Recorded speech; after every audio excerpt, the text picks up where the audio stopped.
everybody, and welcome back to the Real, the Raw, the Truth podcast with your host, me, Ryan. As always, before we get underway, a massive thank you to our sponsors, RedRoseRecovery. Today, I'm going to be chatting with the manager from the Rio contract, joining us from the North office. Would you like to introduce yourself? Hi guys, my name is Sarah. Like Ryan said, I work for RedRoseRecovery. I'm the team leader in the North, and I also lead on the Rio contract. And I'm that excited, I've just bitten my lip and now it's bleeding.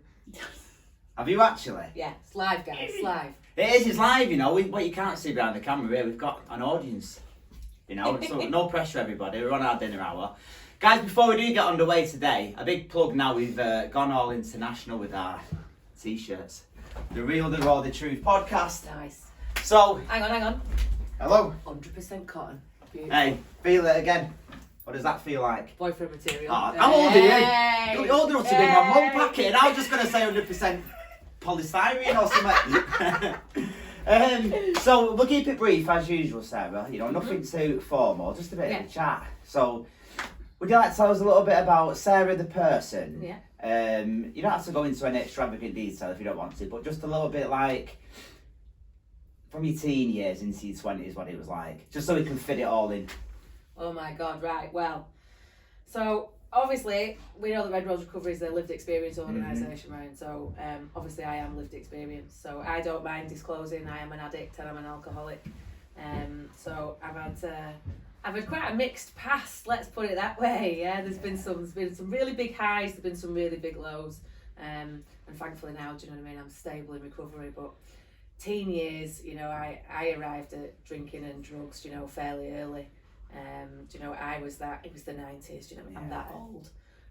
So, you know, I was drinking in parks, I'm smoking weed in bushes, you know, sneaking out of school, doing bongs in the park and all that kind of madness. I mean, to be fair, you know, I did fairly well at school and stuff, you know, I was fairly academic, and I think that's how I got away with it for such a long time, to be honest.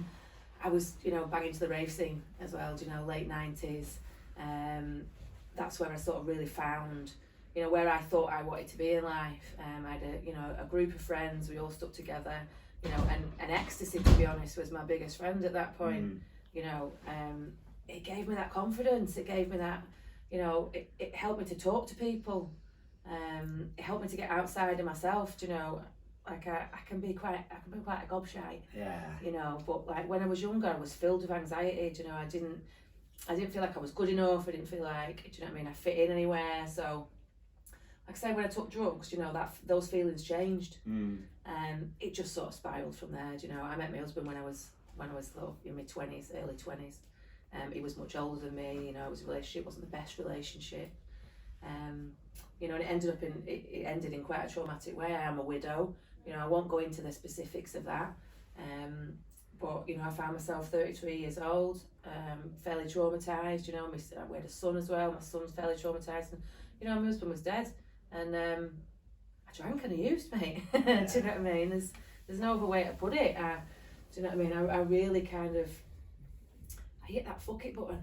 Yeah. I'm hoping I'm allowed to swear, Ryan. No, of course you can, yeah.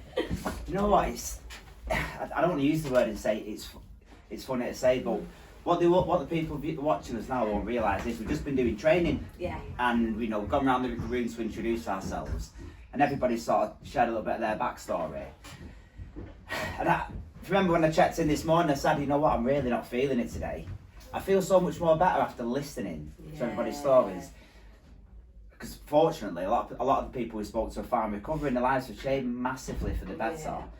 But leading up to that point, everybody had some sort of, some of the stories are horrific, but everybody had trauma. Yeah, absolutely. Everybody had trauma, and I think that whatever sort of like, I mean, people fell into addiction, but all different sorts. So some people fell into like crack and heroin, some were saying was into amphetamine. Yeah. Yours was different again, it was like the rave scene. Yeah. But like regardless of where we've ended up in addiction, it seems to all come from trauma. For me, honestly, I think trauma is one of the biggest gateway drugs. Like, do you know what I mean? For me, it really, really is. Like, I didn't have a bad childhood and all of that, you know what I mean? I've got a great mum, you know. My dad was an alcoholic, but, you know, I had love, I had boundaries, do you know what I mean? I didn't have a disadvantaged upbringing, but there was just sort of something in me, and then that, you know, that one, and it was a big trauma, do you know what I mean? That one trauma, and that was it, do you know what I mean? All bets were off. Yeah, Like alcohol, cocaine, benzos, do you know, whatever anybody put in front of me, I would do because I just wanted to get outside of myself. Do you know what I mean? I couldn't deal with them feelings. I couldn't deal with my thoughts, and yeah, it was my escape for a long time. I think what you touched on there, Sarah, you didn't have a bad upbringing and stuff like that. You're quite fortunate.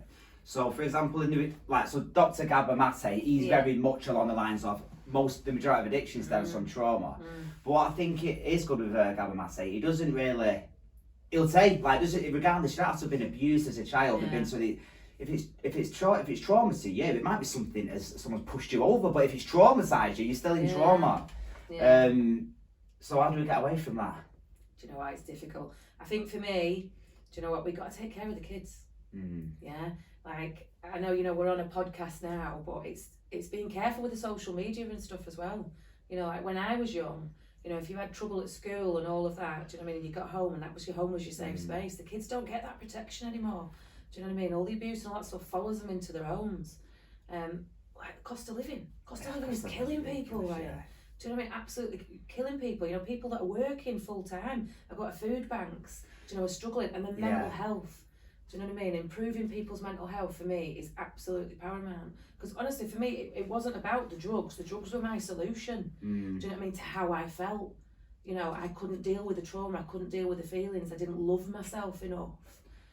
Yeah, I mean, the cost of living. I was chatting to a taxi driver the other day. He told me he was a chef. I went, I had a career change. I went, no, I'll be chefing tonight. But I've only started this job 6 weeks ago. I said, so you're doing both? I said, yeah, why? I went, why are you doing that? He said, because I've got a wife and 3 kids and we cannot afford to live. Yeah. You know, but that's almost going down a political view. But I do think it all blends. It's sort of like this fast-paced living, you know, everything's so expensive, people just working to survive. Yeah. I don't think it's a coincidence that more and more people are coming to recovery because more and more people are going to drugs.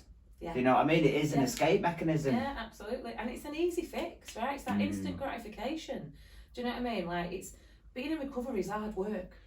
It's genuinely hard work, you know, but it's that age-old thing, isn't it, of, you know, either I give up my entire life for one thing, which was drugs, or I give up one thing for everything else. Yeah. Do you know what I mean? And nothing else has been true. Like today, I've got a beautiful life today. I love my job. Do you know, I genuinely do. I love the people that I work with. You know, I'm in recovery. I do a 12-step. Do you know what I mean? It's not for everybody. It's right for me. I've got friends, real friends, do you know what I mean, that love me, that I love. Do you know what I mean? I've got a beautiful relationship with my son. My mum's proud of me today. Like, for me, that's, do you know what I mean? That's absolutely massive. And it's recovery that's done that for me. And I thought I was going to be bored. Trust me, I am not bored. No. Do you know what I mean? I have done more things. I've just come back from Thailand. Oh, yeah. Do you know what I mean? I spent 3 weeks. I didn't know you was into them. Yeah. That's where your mind's going. Yeah, exactly. I'm a sick puppy. Yeah. But I did 3 weeks in Thailand, do you know what I mean? I spent a week of that travelling by myself. I'd have never, ever had the bottle to do that. No, do you know what I mean? I did it clean, I did it sober. It was one of the most beautiful experiences of my life.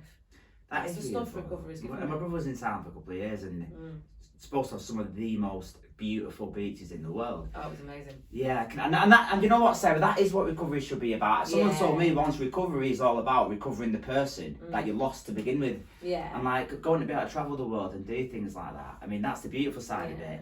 You touched on earlier on in that though, that, you know, recovery is hard work, and if I'm being brutally honest, this is where I become unstuck, because it's almost like when I first got out of prison a couple of years ago, I moved house recently and I found my journals.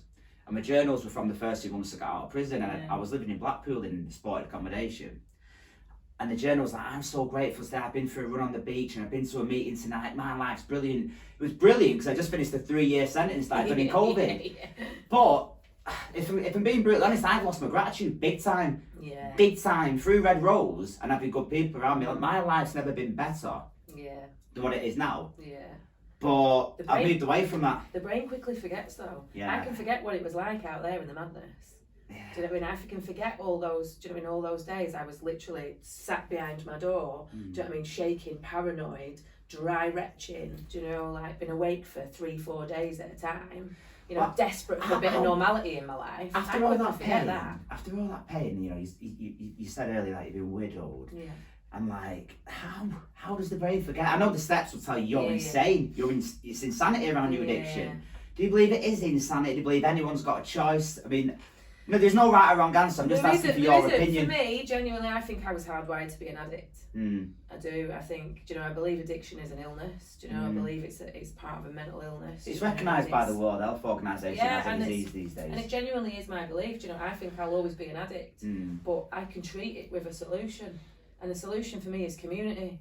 Yeah, it's getting around other alcoholics, other addicts, people that aren't going to judge me. Yeah, people that get it, that have brains that think the same. Because my thinking is still up times. Yeah. Do you know what I mean? Absolutely. I've got an head that talks to me constantly. And I need to be able to get that out with other people. To make sense of it myself. So I learned to love myself as well was a massive. Yeah, we carry loads of self-hate. Do you know what I mean? I know I personally struggle with imposter syndrome when things are going my way. I'm like, well, they don't really know what I'm like. Do you know what I mean? Yeah. Honestly, that's it. And that's just got to battle it, and it's hard work. I'm in charge of contracts. Honestly, I am in charge of basically the drugs and alcohol contract for Lancashire for RedRoseRecovery. Sometimes I'm sat in meetings, mate, and I look around and I just think, oh my God, I'm just a cokehead from Morecambe. Do you know what I mean? Yeah. It's like that imposter syndrome is a real thing.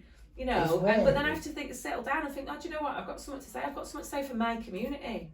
Yeah, definitely we have, haven't we? It's that lived experience. Yeah. In the fellowship, they will tell you there's no therapeutic value than one addict's help another than I do, but I personally believe there's something special in that. Yeah. Do you know what I mean? 100%. Just someone who's freely giving the time because they can relate and listen. Somebody else saved my life. Yeah. 100%. Do you know what I mean? Another addict, another woman basically took me by the hand, loved me till I could love myself. Was this when you was 33? I know you said. Yeah. Was that when you got? No. When I turned into recovery, I was 38. Oh God, I'm revealing how old I am now. I am. Well, we don't know how long you've been clean for. I am really. So Sarah, how long have you been clean? I'm telling you now. Count the wrinkles. No. Count the wrinkles. Listen, our life starts when we get clean. Yeah, 100%. So, with your recovery, there's different forms. You touched on the 12 steps. How do you feel Red Rose away from the steps? Do you think that personally helps you in your recovery, or is that just you wanting to give back, or? I think it's a bit of both, to be honest. Like, when I first got into recovery, it's like I needed to immerse myself in this stuff. Yeah. And for me, that thing of helping somebody else, when I feel shit, the best thing for me to do is to go out and help somebody else. I forget about what's going on for me.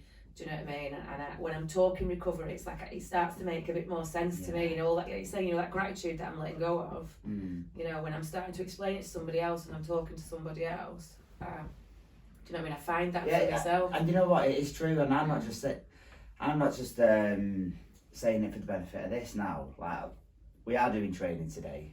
We have just checked in. How you feeling, man? I feel a bit shit. And just because we've got staff members in from different localities, we've gone around the room and just said, everybody just tell us who you are and a bit about yourself. Yeah. And they very quickly became involved in their stories and their journeys. I stopped thinking about my own things. You are very much in the fellowship as well as Red Rose. Yeah, absolutely. How would you tell somebody to attend a meeting? A Red Rose meeting? Yeah. Yeah. Yeah, for me, it's about, it's something that works on the side of it. I always tell everybody, try a little bit of everything. Yeah. Do you know what I mean? And find out what works for you. For me, community is the most important thing. Surround you are who you have it with. Yeah, right? I know 100%. I agree surround with yourself massively. with other people that Simple get it. Mathematics, that get it and try to live their life a better way. Yeah. So Sarah, we're going to be wrapping up soon. To somebody out there that potentially can still be struggling. Yeah. Oh, before we do go, actually, I know you want me to explain. What's the north? When I say people from other localities are coming in from the north and the east, what is the north? The north is the best. Is it? Just saying. We are in central right now. Yeah, no, we're the north of Lancashire, so we're above Preston, we're all the way up to the Cumbria border, and we also cover St Anne's and Fleetwood as well. Is it what's going on up there at the minute? Oh my God, everything. I think we've got 20 odd face-to-face groups. We're doing walks in the Lake District a couple of times a month. We've got men's group, women's groups. We've got groups that are just about connection. Yeah, we've got a risk of relapse group that is getting rolled out across the other localities as well. We're just training people on it today. That has been written by addicts for addicts. It's a behaviour change programme. It's been running in Lancaster for quite a while. Get down, guys. Get down. And do you know what I mean? And visit us. What's the worst that can happen? Do you know, genuinely, it might save your life. It might save your life. But the best thing you've ever done for yourself was for me. Saved your life, didn't it? Yeah. And that brings us really nicely to the end. So, Sarah, I appreciate how busy you are. and I really appreciate you coming up here No problem. on your dinner hour Yeah. to have a chat with us. Starving now. I know Probably why I bit my lip. So guys, if you want to support us or you like what you've heard here, please show your support by getting involved.